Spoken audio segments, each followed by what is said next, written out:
October 12th, 2023 episode. Appreciate you joining us on the show tonight. Probably have the Braves in the background. Got to get it done. Hey, just remember, last Monday night when the show was live, just remember the Braves made the big rally. They came back. We're here. We're here. We are here to bring it to you, but we're going to talk about college football because that's why you're here. It is Separation Saturday in the SEC on Saturday. 3 major matchups, if you ask me, in my opinion, that you could term fork in the road type games. Texas A&M at Tennessee. A&M has to win this game to stay in the SEC West race. Tennessee has to win this game to stay in the SEC East race. Don't see Georgia losing 2. Florida and South Carolina, both aren't really in the East race, but what direction do both teams go? One team's going to be leaving Williams-Brice Stadium on Saturday in Columbia feeling really good. The other team's going to be,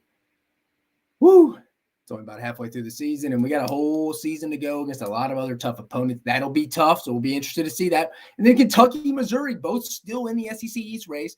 Predominantly Missouri, though. They still have Georgia on the schedule. They still had a chance to get the head-to-head over Georgia. Kentucky, on the other hand, coming off an embarrassing loss to Georgia, where they weren't really competitive at all.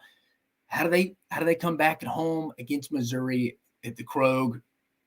It'll be interesting to see massive implications in all 3 games. Then we'll preview, obviously, all the Week 7 matchups coming up. Then we're going to review my preseason SEC predictions, kind of see where I'm feeling, where I'm at right now at the halfway point. Then it's money-making Thursday for a money-making weekend, and I promised you better results than last week, and we're going to give it to you. Back under 50%, back under 500. No excuse, though. We're 48% on the year, but that will change after this weekend. But first, let's go around the SEC. Don't have much around the SEC because we're going to talk about a lot of these matchups. But in case you missed it, on Monday, Tuesday night, I forget, Mark Stoops sounded off kind of like, hey, if you want to compete with the big boys, we need to step up our NIL game. But first of all, how this got started is a fan, I believe Jason was his name, called into Mark Stoops' show and asked him this exact question, quote, I saw a stat that was really kind of worrisome, Coach. In your tenure, only twice have we beaten a team that had a winning record in conference. It just feels like we're making hay on mediocre to bad teams. So what's going to really happen to get us over the hump when we play teams that have the talent of the Georgias and Alabamas? Well, this was Coach Stoops' response right here. We're going to share it from our buddy over at Outkick, the coverage, Trey Wallace, who's been on our show before. Stoops, you can tell this is a live stream of it right here. He quotes, I can promise you, Georgia, they bought some pretty good players. You're allowed to these days, and we could use some help. That's what they look like these days. And when you have 85 of them, I encourage you, anybody disgruntled, to pony up some more money. What's kind of the thoughts on this one? What is kind of the thoughts on this one, guys, as we rock and roll into this? I mean, Stoops said, again, just to reiterate what he said, he encourages them to donate more because that's what the dudes are doing. And when he's talking about the dudes, he's talking about Alabama and Georgia. He said, I can promise you, Georgia, they bought some pretty good players. And he said, you're allowed to do that. Said they could use some help. That's what they look for. You know what he means. If you have 85 of them, he encourages anyone that's disgruntled to help off. I mean, first of all, probably not the best time to say that on your coach's show after you just took a blowout. And I'm sure Stoops does that. He's a smart guy. I'm sure he knows that. But the stat that the fan mentioned that Stoops said was not right was actually, in fact, right. It was correct. It was correct. But in the big picture, 12 of those losses that the fans talking about where he's only beaten 2 SEC teams in his time at Kentucky with winning conference records. But to debunk that a little bit, when you go research it, 12 of those 24, 26 losses came to Georgia and Alabama, the 2 top programs in college football, easily over the last decade. And 11 of those losses came in Stoops' first 3 seasons on the job before he had the program even built back to bowl worthy, if you want to call it that. Now, Mark Stoops does have a fantastic salary, ranked 7th in the country at around just over $9 million a year. Then throw in the fact he set the bar really high at Kentucky. I mean, 13, 14, really 15 was last year they kind of struggled. Then he's been hitting on all cylinders right after. And let's be fair too here. Once he kind of got it rolling, not saying Kentucky's ever going to go consistently win SEC East championships, but he started getting it rolling once Kirby Smart got to Georgia. And then really once it started going, I mean, Georgia's been on the best 5-6 year run in their program's history. And it happens when Kentucky's really starting to hit their stride when they, 9 games 3 years in a row in 18, 19, 20, twice in a row, 18 and 19, the Citrus Bowl back-to-back. I mean, it's some good players on that team. Georgia was also rolling then too. Look, I understand the frustrations on both sides here from the fans and Stoops. Stoops feels like he's somewhat hit his ceiling at Kentucky. Maybe he has. He doesn't feel overly appreciated. We remember the summer stuff with, or last year with Mitch Barnhart, the AD, and John Calipari, obviously the basketball coach at Kentucky, kind of throwing some slight jabs at each other across campus. Again, I understand where Stoops is coming from. He doesn't feel overly appreciated. It's been probably Kentucky's best run in football since Bear Bryant was there. But from a fan's perspective, it's natural for human beings to just kind of get tired and kind of have what have you done for me lately? I mean, they get a little bit tired of just 7-8 wins consistently. I understand that. But you also kind of got to realize who you are if you're Kentucky. You really do. You got to realize what you are. If you would have told Kentucky fans from 15 to 2022, because you can't count this year yet because we're not finished, that they were going to win 7 and 9 games consistently, they would take that to get to basketball season for sure. But now it grows old after a while. And Stoops isn't all lovey-dovey out in the community, lighting up the Christmas trees with the fans. So I get it. He kind of rubs them wrong at times. But the only thing I would say that Stoops has not done is he has not consistently had a quarterback outside of Will Levis. Has not had a quarterback outside of Will Levis consistently to put Kentucky over the top. Devin Leary, still TBD, but he struggled some so far. And everybody is in the quarterback market in the country. I mean, ask Alabama. I mean, Jalen Milroe stepped up over the weeks, but they really looked for one over the spring. They couldn't. Everyone's in the quarterback market. And that position is just the most expensive car on the lot. Everyone is wanting him, but it comes at a cost. It comes at a premium. Kentucky's going to have to always in football take a money ball type approach when it comes to their football salary. They have to live within their means to put it from a financial standpoint. And just because they want the G-Wagon doesn't mean you can afford it. Jeep Grand Cherokees are also nice vehicles as well. They really are. But with that being said, before we move on here, I just want to point out, it will be interesting to see the Kentucky Mark Stoops relationships over the next 2 to 3 years. Does he look elsewhere maybe and be like, hey, I need to go somewhere where I have a higher ceiling. I feel like I've done everything I can here. I'm not always going to get the support because it is a basketball school. It is what it is. It's one of the best basketball programs, top 3 of all time. It is what it is. But only time will tell. But I think 2 things can be true at once, and that Stoops was probably frustrated after the fan question. Probably knew he was taking a jab, probably regrets it at the end of the day. But he also knows in the back of his head, he's at Kentucky as long as he wants to be, as long as he wins 6 to 8 games. When you're adding in Texas and Oklahoma in the league, it's only going to get tougher. Expectations are going to have to be leveled out if you're Kentucky fans. I mean, it is what it is. You're not going to go get the big-time gunslingers, the quarterbacks, because they cost a premium. You're going to have to go develop guys that you recruit from high school. And every now and then, you're going to go hit on some guys like Devin Leary. And he hasn't hit yet and lived up to standard. Still half a season to go. Maybe he does. But I think that's the only thing that I would say Mark Stoops and his staff could improve on is constant having better quarterbacks. I mean, they've only had one quarterback throw for over 3,000 yards in Mark Stoops' career, and that was Will Levis. And they got him drafted in the first round, or right outside the first round, early second. That's fine. That's fine. But that would be the only downfall, I would say, for Mark Stoops. Not downfall, only issue so far is just lack of consistent quarterback play. But again, you're winning 7 and 9 games consistently at Kentucky. It'll just be interesting. It looks like there's some wear and tear in that relationship there. I think he likes Kentucky. Where are we in 3 years? It'll be interesting to see that. But just wanted to bring that up around the SEC. But let's go revisit my SEC predictions early in the season, starting off in the SEC East. Here are my 2023 predictions going into the season. As you can see, I had Georgia leading the SEC West, SEC East. Looks pretty solid. Kentucky, speaking of the Wildcats and Mark Stoops, 9-3, still very realistic. Tied for Tennessee. I had them tying Tennessee for second in the East.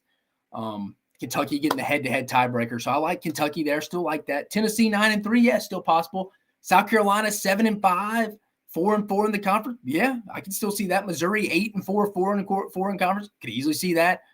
Florida's probably going to get over four wins. Let's be honest. They're probably going to get over 4 wins and 2. They're already at the 2-win mark. Big one for them in South Carolina. We'll preview that one in a bit. And Vandy 4-8, 0-8. I was confident Vanderbilt would get over the 3.5 win total at Vegas set. But losing to Wake Forest and UNLV killed that. I do not expect them to get a conference win. I was right on that, but I thought they'd have to win all 4 of their non-conference games to get over the hump there. And I feel pretty good about my East predictions. It could go in that order 1 through 7. Feel good about Georgia, Kentucky, Tennessee, South Carolina, Missouri right there. Kind of feel like Florida and Vanderbilt are the bottom 2. I'm not disappointed in that. Let's go over to the SEC West.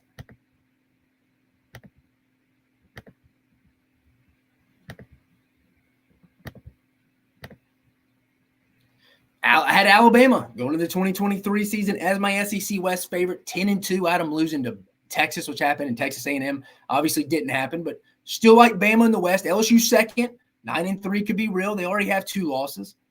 Already have 1 conference loss. Could totally see it happen. A&M, they're 10-2. They'd have to win out. I don't really see that. Maybe closer to 8-4, 9-3, but still could easily finish 3rd in the West. Arkansas, man, you can ask any of my buddies. I was so close to putting them last in the West. I kind of regret it. I kind of regret that one. That's the big one. Auburn still feel like they could be in that fifth range in the West, 7-5, 3-5.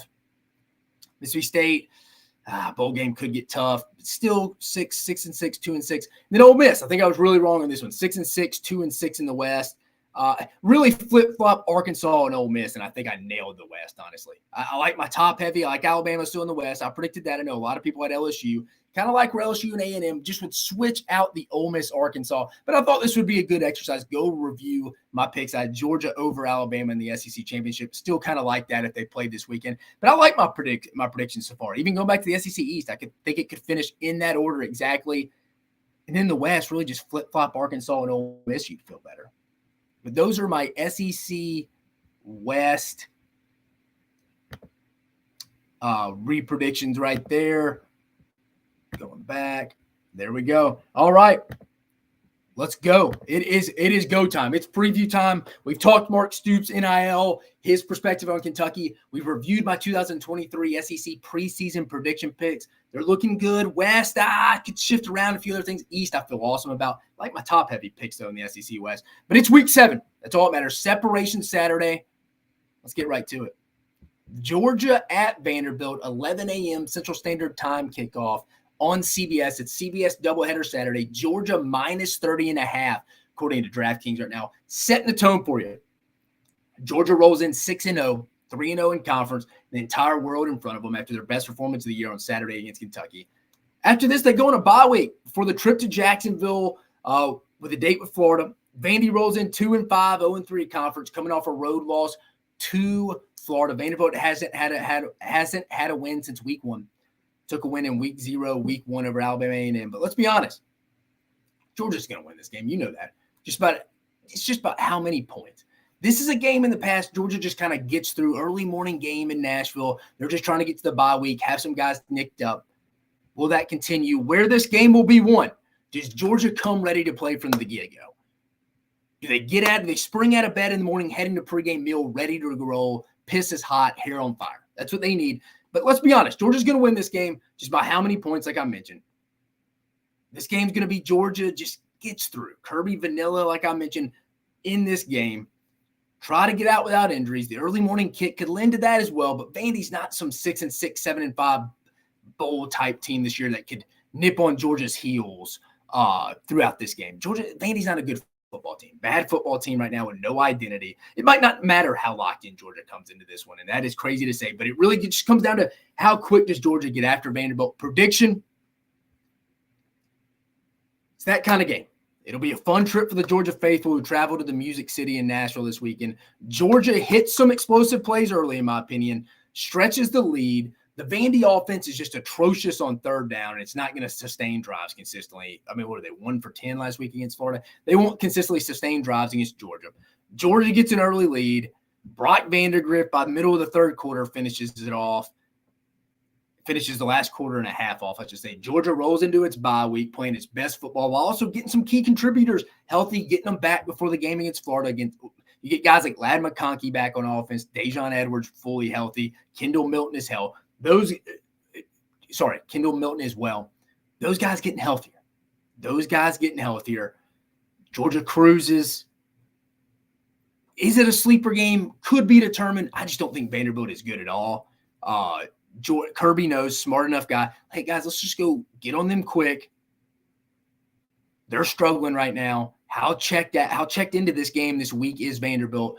Georgia puts it on them early, cruises. You see Brock Vandagriff through the middle of the third quarter on. Georgia gets out of Nashville with a 49-10 win, heading into their bye week before a date with the Gators in Jacksonville. Next one, chronological order here.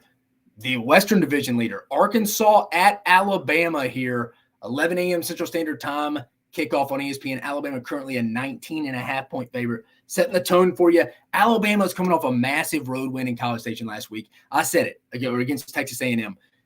One of Nick Saban's more impressive wins over the last 2 or 3 years. It was ugly at times, but his team's grown a lot. That was a massive win. Arkansas coming off its 4th straight loss.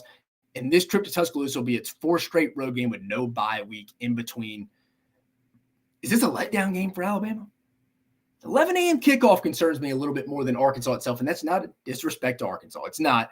Just the 11 a.m. kickoffs in today's world, it's early morning, man. I mean, you got about a 7 a.m. 6:30, 6:45 wake-up call, pregame meal. You're eating steak, a lot of carbs, stuff you're not used to eating that early in the morning for most of these guys. They didn't wake up, music blaring. It's just they're human beings, guys. They tell blaring music, trying to get people right. It's early mornings, these 11 a.m.s. But again, like I mentioned, no disrespect for Arkansas, me being more concerned for Alabama with the 11 a.m. kickoff. But all 4 of these games for Arkansas, I've been talking to people all week, that they've lost. You can make an argument they could have won 3 out of 4 of them. LSU ran out the clock, get to last second field goal. Ole Miss, they were up last week with 8 minutes left in the game. Ole Miss is going for it on their own 30. If Lane Kiffin doesn't get that, Arkansas could have won the game. BYU came down to the very end. Arkansas didn't convert a 4th down, 4th and 10 near their goal line. A&M, they had some chances. A&M pulled away, so I'm not going to say that one. But what kind of mindset is Arkansas coming into this game? What kind of mindset? Also, who did Arkansas piss off in the SEC offices to give them 4 straight games away from Fayetteville? All conference games, by the way. Sam Pittman says they're close. Sounds a little Brett Bielema-ish if you're talking to Arkansas people. They don't really like that, but he's not wrong. They are close. They're not a bad football team. They're just beat up and just not finishing close games. But where will this game be won? Alabama's defensive front versus Arkansas's offensive line. Alabama's front 7, very much improved unit this season, mainly because of the improvement on the interior of the defensive line, along with how good the linebackers have been with their pressures and stunts this year. That's a compliment to guys like Deontay Lawson at linebacker, Trez Marshall, Jahad Campbell, and even Kendrick Blackshire when he plays. But a lot of credit's got to go to defense coordinator Kevin Steele and linebacker coach Robert Bala coming over from Liberty in the offseason. Credit to them in developing and allowing that unit to take the next step this year.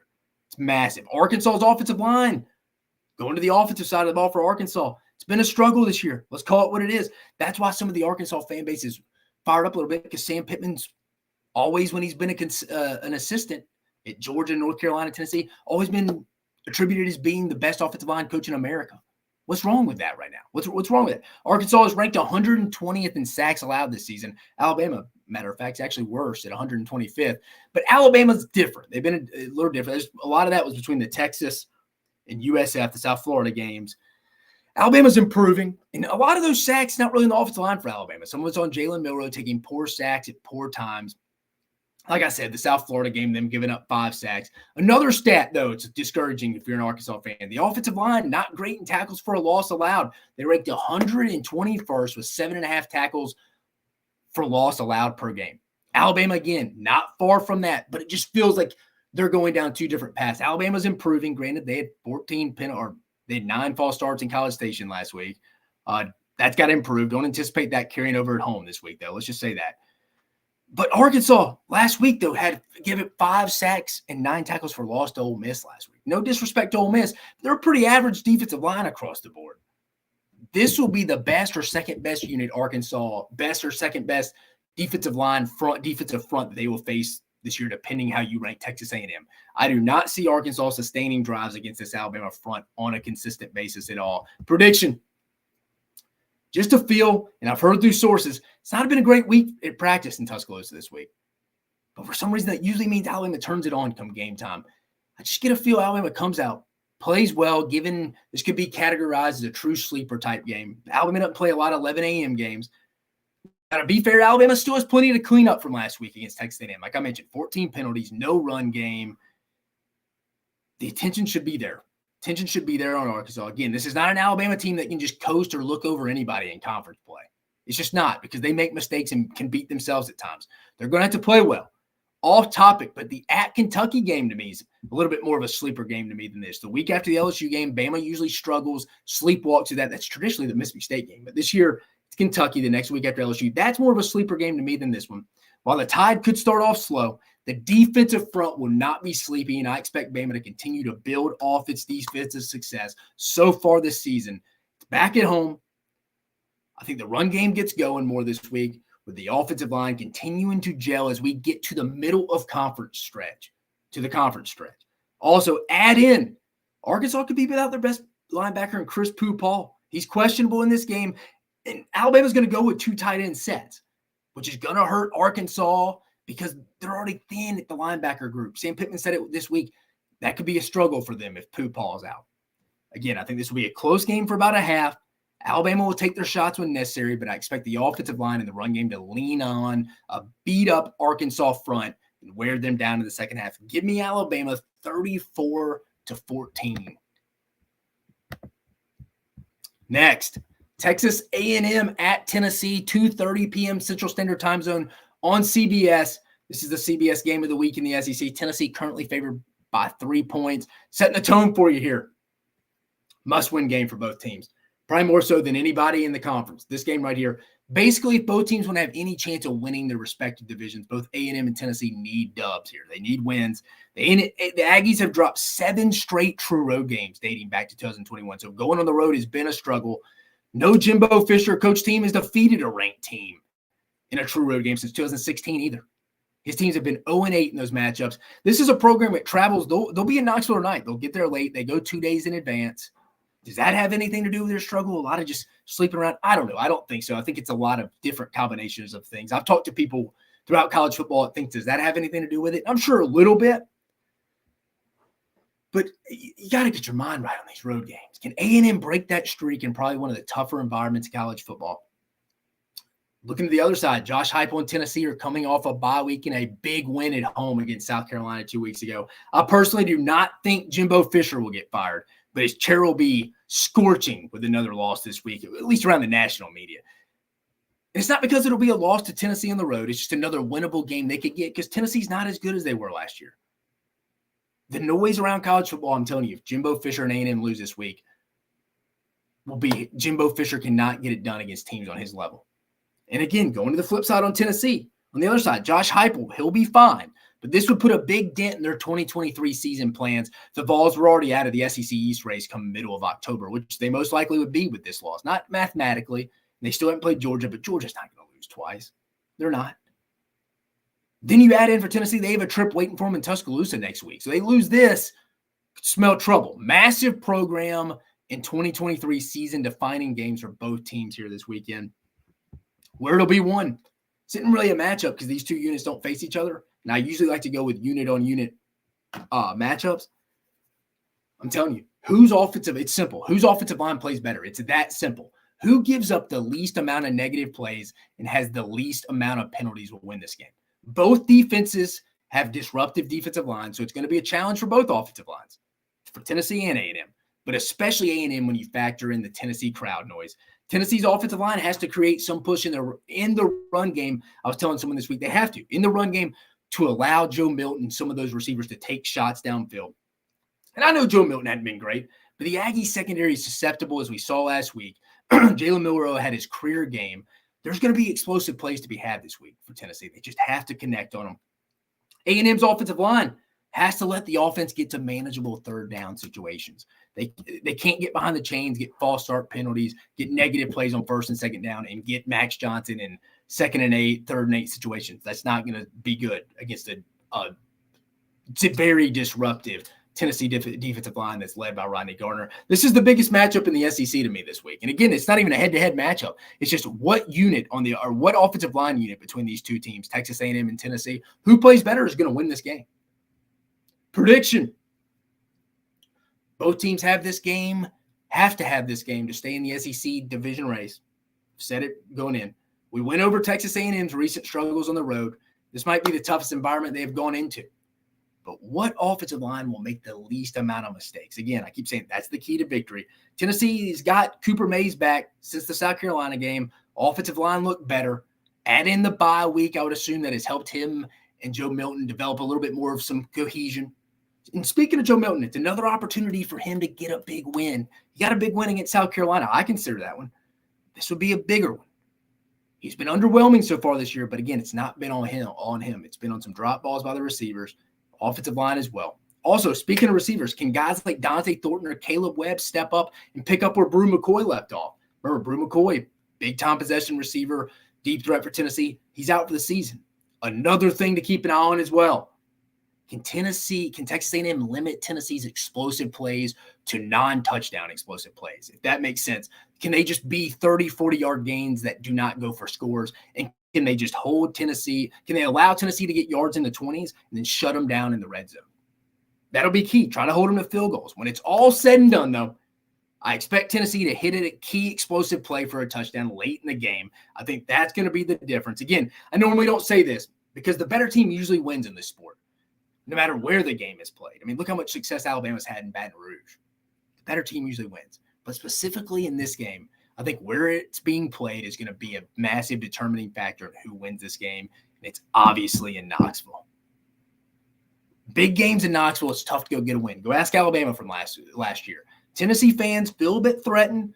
They sense a rise in their program. When Tennessee's rolling, Knoxville's probably the hardest place to play in the conference. I'll say that. It probably is. Right now, Tennessee's going places. If this game were in College Station, I'd probably flip the score here. I think the Vols get it done in a must-win situation. Give me Tennessee 28-20. Moving on. Florida at South Carolina, 2:30 p.m. Central Standard Time. Kickoff on the SEC Network. Setting the tone for you here. Massive game again. I mentioned it heading into the show. Another must-win for both these teams. Not in the East race, but just fork in the road. Going two opposite directions. Massive game for both teams. This is one of the two must-win games for both teams in the SEC this week. Both fan bases are cautiously optimistic, maybe even cautiously pessimistic would be the best way to say it. Can Billy Napier and his team overcome another road game? They're 1-7 in games outside of Ben Hill Griffin Stadium, the Swamp. Florida's adjusted some of their travel itineraries in ways they practice this week. From talking to people over there, reading some articles, doing my homework, prepping for the show, they've changed some ways. They've changed some things. They're addressing their road struggles. Now, as A&M, I don't know. But Florida and Billy Napier seem to be adjusting some travel itineraries after their struggles in Kentucky last week and their other 6 losses after that. They're aware of the road struggles in Gainesville. South Carolina coming off a bye week, getting healthier. I think they like where they're at from this standpoint, improving from the bye week. Both teams know this is a tone setter game for the back half of the season. Must have. Let's go to it, baby. Where this game will be won. Can the South Carolina defense, let me repeat myself, can the South Carolina defensive front stop the Gator run game? First, can Florida's offensive line play mistake-free football on the road? They haven't. A lot of penalties and missed assignments, a lot of MAs on the road so far for that unit. This will probably be the hardest environment they played in this year. I mean, I know they played out in Salt Lake City that week one. That's loud. Williams-Brice Stadium in a must-win situation for the home team. It's tough. I do trust Florida's running backs. I like Montrell Johnson and Trevor Etienne. I think Etienne's going to play this week. But as we know, if Florida can't run the football, Graham Mertz will struggle to push the ball downfield. Go look at any of his passing charts. They're always in the short range. I wouldn't even say intermediate. Anywhere past 8 yards, he struggles. That's what Kentucky did. They got a big lead on them, got up 23-0, got Florida out of its game plan. Again, people are like, bad game plan by Billy Napier on offense. How can you say they got out of their game plan real fast? But again, can the South Carolina defensive line, can their front seven show up in this one with the backing of the Willie B crowd? They showed up against Georgia on the road and showed that they compete with that Georgia offensive line. But it's about consistency with South Carolina. It's always been about consistency. Can they consistently show up week to week? They need another big game from guys like TJ Sanders and Tonka Hemingway, with guys with high motors on the interior. Prediction: Florida performs better than they showed in Lexington 2 weeks ago. There's no doubt I think they'll do that. But again, how consistent can this run game be? From talking to some guys at South Carolina this week, they know that. They know if they stop the run, they're going to win this game. But offensively, if I'm Dow Logans and Shane Beamer, I'm trying to get some explosive plays early and trying to get a double-digit lead quickly. I'm taking the Kentucky-Utah blueprint against Florida. If Florida has to start throwing the ball, like I'm saying, it spells trouble. Gets them out of their game. They don't stretch the field. They don't really have a lot of deep. I mean, Ricky Pearsall's fine, but I've always said it on the show. He's really a number 2, number 3 guy. They don't have a special number 1 that really scares you downfield. Also, don't be surprised if you see some kind of big play on special teams from Pete Limbo and Shane Beamer. They have to stretch that lead. They've had 2 weeks to put something together coming off the bye week. Shane Beamer is aware if you can jump on Florida early with the home crowd behind you, that gives you the best shot to get Florida out of their comfort zone. It's going to be ugly at times, but the Gamecocks get a much-needed home win against a Gator team that embarrassed them last year in Gainesville. Give me the Gamecocks 26-20. Moving on. Auburn at LSU, 6 p.m. Central Standard Time on ESPN night game. LSU -3 right now, according to DraftKings Sportsbook. Setting the tone. Most underrated rivalry in the SEC, in my opinion. And we won't know when the next matchup is because they're not playing next year. They've had so many barn burners in this game. I mean, literally, there was a building burning in the background at Jordan Hare one year. Sorry about that. Kentucky. I was on staff in the loser leave town game. Gus Malzahn, Les Miles. LSU completes a pass at the end, touchdown. They go review it, incomplete. The earthquake game. Les Miles throwing it with 1 second left when he's in field goal range. Crazy games. Weird rivalry. LSU, though, coming into this one, 1-1 off the road trip. Finally, probably fired up to be back at home. Auburn coming off a bye week where the last time we saw them, they took Georgia down to the wire. Does Auburn have some new offensive wrinkles coming off the bye week with Hugh Freeze starting to be more involved in the play calling? That's when Hugh Freeze teams are at their best, when he's involved in the play calling, one of the best play callers in college football. But it's a true bad versus bad matchup here. Is the Auburn passing offense is ranked 119th, only averaging 156 pass yards passing a game. LSU's passing defense is ranked 121st. They're giving up 285 yards per game through the air. Auburn has not thrown for 100 yards in its last 7 matchups against Power 5 teams. Not good. Not good. Bad on bad. How's it go, though? We'll see. Where this game will be won, though, it's not that. It's Auburn's DBs winning their one-on-one battles. I know that sounds crazy, but these guys have to play well for LSU for Auburn to even stay in this game, in my opinion. Do guys like Donovan Kaufman, Nehemiah Pritchett, DJ James, they have to win something like 60-70% of their one-on-one matchups, in my opinion, versus guys like Malik Neighbors, Brian Thomas Jr. That's going to be a challenge. But Auburn's secondary is a little bit underrated. They are nationally. Like I mentioned, they don't have to win every one-on-one matchup, but because Auburn cannot rush the passer, they can't get a pass rush with only rushing 4. So they're going to have to bring an extra defender. These guys are going to be put on islands more against some good LSU receivers. They have to win a lot of those matchups on Saturday night. Not every one of them, but some of them. Ron Roberts, Auburn's defensive coordinator, has a Louisiana background. Traditionally, he's an aggressive coordinator. He's willing to tell you that. I don't expect him just to sit there in his zone and just let LSU pick them apart. He's going to be aggressive. So the secondaries need to be put on islands at times. That's just his philosophy. Now, will he add some zone, probably some stuff, matchup zone stuff, some new wrinkles just coming off a bye week? Sure. But for the most part, the secondary is going to have to play well and limit LSU's explosive plays to non-touchdowns. Prediction. You may have wondered why I didn't go with Auburn's passing game versus LSU's secondary is the key matchup in this one. Well, it's very important, obviously. Auburn just has to get to the fourth quarter with a shot. It's not a guarantee, just a shot. Kind of like Arkansas, but you got to take advantage of it once you get there. And for them to have a shot, the secondary for Auburn is going to have to play really well and even force at least 2 turnovers, in my opinion. I trust the Auburn offense will add some new wrinkles coming off the bye weeks, extend some drives, and even have some explosive plays against this below-average LSU defense, but I do not see Auburn sustaining overall offensive drives consistently. I just don't. Therefore, the defense is going to have to keep them in this one and maybe even have a score of their own. Thinking similar to 2019 Auburn LSU game, the defense is going to have to really flex its muscles for Auburn to stay in this. But ultimately, I think this game is close at half, but the Auburn defense just runs out of gas, wears down, and the LSU run game continues on with Logan Diggs. Love the offensive line getting better as well. They continue their upward trajectory on the ground. I have LSU getting the home win. They'll be glad to be back at Tiger Stadium on Saturday night. I got LSU with the 38-21 win. Finally, Missouri at Kentucky. 6:30 p.m. Central Standard Time Zone kickoff on the SEC Network. Kentucky currently favored by 2. Setting the tone for you here, man. Missouri is coming off a tough loss to LSU at home this past weekend in a game where they probably think they could have won. I mean, take away Brady Cook's 2 interceptions, they may have won that game. And Brady Cook's played phenomenal. He played phenomenal the other day, except for those. He really did. I'm not blaming him at all. Kentucky coming back home, licking their wounds after a tough loss on the road to Georgia this past weekend. Another game that both teams have to have if they want to stay in the SEC East race. My main question for Missouri is how good is this defense for Missouri overall? LSU, good offense, put some points on them. K-State looks to be a little bit of a struggling offense. Memphis, same. For Kentucky, though, it's when is it going to start to click for Devin Leary? We talked about it a little bit when we were talking about Mark Stoops' comment. He's coming off a torn pec his last year at NC State. Is that still affecting him? I don't know. I'm not in the building, but we got to get him going. Kentucky's got to get him going. The offense has been inconsistent for the most part for the 2023 season. And to me, this game, before we get to where it'll be won, this feels like it's a 8 to 9 win season kind of fork in the road game. Winner has a real shot to get to 8, maybe 9. Loser's probably going to be more in that 6-7 range. It's a big opportunity for both Missouri and Kentucky. Where this will be won, though, can Kentucky get the run game going consistently? I know this is my second one, no head-to-head matchup.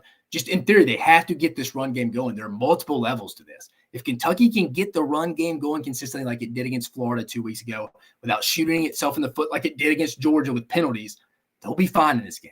Florida's defensive line is better than Missouri's. There's no question about it. Kentucky's offensive line, it's capable of getting Ray Davis, the really good running back, going. They can keep penalties down and inconsistent missed assignments down. They honestly ran on Georgia at times, but just had back-breaking penalties that brought them back, put them in second, third, and long situations. And to Missouri's credit, Missouri's secondary has some individuals with Chris Abrams-Drain and Ennis Rakestraw on the back end, but been a little bit underwhelming this year. For whatever reason, they have some good individuals, but as a unit, it's not great. The run defense for Missouri, it's been good against the run so far this year, but struggled last week. But a lot of that was Jaden Daniels escaping. I don't think Devin Leary brings that aspect. It's going to be on the big blue wall, Kentucky's offensive line. This is another opportunity for that unit to establish itself against quality competition. With that being said, it's prediction time. All the talk's been on NIL, donate more money this week in Lexington, as we talked about at the beginning of the show with Mark Stoops' comments. But Kentucky is embarrassed after last weekend in Athens. I expect a motivated Brad White defense to come out and do a lot of the basics better than what they did last week in Athens. I mean, the tackling, staying in their gaps, penalties, all those things got them beat in Athens last year. Obviously, Georgia last week in Athens, Georgia obviously has better players, but Kentucky had to do those tackling, stay in their gaps, no missed assignments, limit the penalties to even have a chance against Georgia. And they didn't do that. That's why they got blown out of the building. Add in, though, I think you're going to have a pissed-off defensive line with guys like Deion Walker and Octavius Oxidine. And offensively, I think the offensive line is building some momentum. They need to get some quick throws, get some confidence rolling for Devin Leary, get him comfortable enough to have a good enough day to win this game. The main point, though, will be Missouri's inability to stay gap sound. If you go watch Missouri's film each week like I have, Blake Baker knows this. He's an aggressive guy at heart, but even he hasn't been able to bring the pressure that he wants this year because Missouri's just inability to stay in their gaps. They've struggled.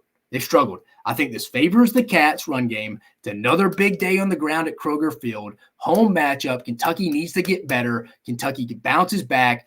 Late field goal to make it a 2-score lead and ice the game. Give me Kentucky with a double-digit win. 27-17, closer than a double-digit win. But I think a last-second or under 4-minute drill field goal for Kentucky stretches the lead, extends the lead, makes it too much for Missouri. Give me Kentucky 27-17. And those are the 6 matchups around the league because you got both Mississippi schools on bye weeks. Let's review it one more time just to bring up those matchups for you so you can see it on paper. Share the screen.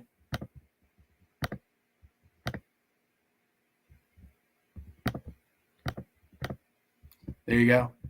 There's the matchups. We mentioned it. Georgia at Vanderbilt at 11 on CBS. Remember, it's a CBS doubleheader weekend. 11 a.m. Central Time Zone as well. Arkansas at SEC West Division leader Alabama on ESPN. The 2:30 CBS game, this is the one with Brad Nessler and Gary Danielson. Texas A&M travels to Neyland Stadium. 2:30 p.m. Central Standard Time Zone on CBS. Then we got a 2:30 p.m. the SEC Network game, Florida at South Carolina on the SEC Network. Auburn travels to LSU, 6 p.m. Central Standard Time Zone on ESPN. And then the other night game, the SEC Network crew, with Cole Kubelik and the guys, Missouri at Kentucky on the SEC Network, like I mentioned. And then finally, guys, before we get you out of here, the Week 7 money-making weekend bets according to the Draft King Sportsbook. Let's share the screen. Let's share you my predictions.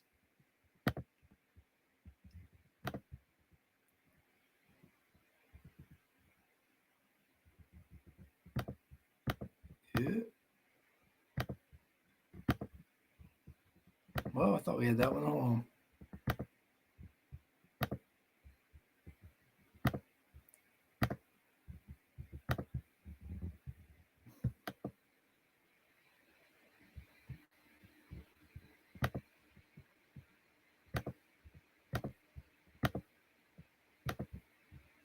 It's not wanting to pull up. 1 second, guys.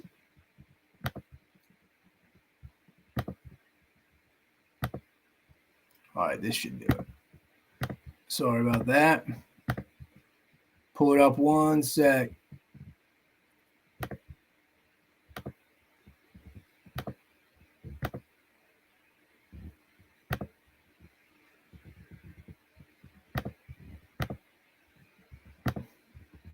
Here we go. All right. Sharing it right here.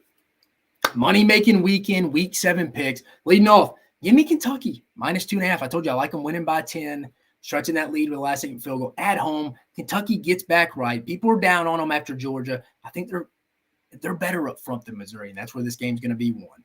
I like Kentucky to cover the -2.5. Alabama, a little bit of a stretch on this one. I think they come out. I think they overcome the 11 a.m. start. Could be close in the first half. I do think they extend that lead. Alabama's been good in the second half. They really have. Most of their games this year, I like them to cover them 19.5. Purdue over in the Big Ten, hosting Ohio State this week. Give me the plus 19.5 in the Boilers. Ohio State struggled some at Purdue. It's time for Ohio State. It's that week. I could see them I think they're going to win. They're not going to lose to Purdue. But I think it's within 19.5. Gut feeling bet here. Give me the Boilermakers plus 19.5. Oregon traveling to Washington, the primetime game. Game day will be there. Everybody's going to be there. I don't think Washington's seen a physical unit in the secondary they have of this defense with Oregon yet. They're giving Oregon points. Give me the Ducks, baby. Give me +3 on the road. Ducks take full control of the Pac-12 after this one. Speaking of the Pac-12, give me Washington State -4.5 in the first half. -4.5 in the first half. At home against Arizona. Arizona's going on the road again after a tough loss to USC. I could see them being down. Washington State's a good football team. I think they jump on Arizona here early, especially at home after an emotional loss for the Wildcats. Give me Washington State. Give me the Cougars -4.5 in the first half. Going to the Big 12, BYU travels to TCU. BYU coming off a bye week. TCU just took a loss at Iowa State on the road. They got back late Sunday. I think the wrong team's favored here. Give me BYU +3.5 in the first half. I like the Cougars here. BYU's a good football team, guys. I think the wrong team's favored. Give me the Cougars +3.5.